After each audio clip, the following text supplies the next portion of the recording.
Una cinquantena de veïns del Colobret de Figueres han iniciat una marxa a les 10 del matí des del barri en direcció al centre.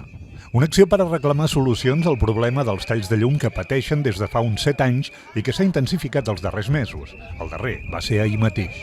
Encara ahir de 3 de la tarda fins a les 5 de la tarda. Al Nadal, l'últim dia de l'any, el carrer del barri a les fosques, sense llum. Menys mal que solament va passar al carrer, i no a les cases. Imagineu un camp d'any sense llum. ¡Basta ya de apagones! ¡Basta ya de apagones! ¡Basta ya de apagones! Han passat pel Passeig Nou, carrers Pep Ventura i Besalú fins a arribar a la plaça de l'Ajuntament, on han fet una primera aturada. Seguidament s'han adreçat cap a la Rambla i carrer Sant Pau fins a arribar davant de la seu d'Endesa.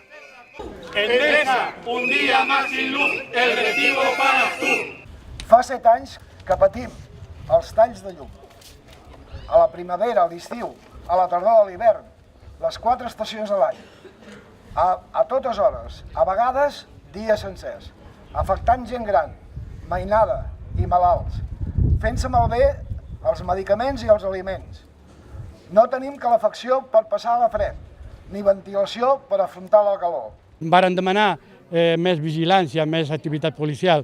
Em consta que sí, que és així, que venen i estan per allà, fan voltes, però és una actuació més alta, més contundent, que sigui més forta. Representants de diferents grups polítics de la ciutat han volgut donar suport als veïns i veïnes del Colobret, entre ells l'alcalde. De mi sempre se queixen que a vegades parlo massa clar, però tots ho sabem. El problema de que el subministrament elèctric no arribi a les llars, en primer lloc, també és culpa d'Endesa perquè les instal·lacions no són les adequades i no han invertit en molts anys en el barri del Colobret, però el problema de fons tots el sabem. I el problema de fons és un problema de salut pública, de cultiu de substàncies prohibides. I hem d'anar a l'arrel del problema, perquè nosaltres ens podem queixar a Endesa. Òbviament, ells paguen religiosament el seu rebut i tenen dret a la prestació del subministrament elèctric. Però per això nosaltres ens queixem a les administracions supramunicipals, perquè allà hi ha un problema molt greu de salut pública.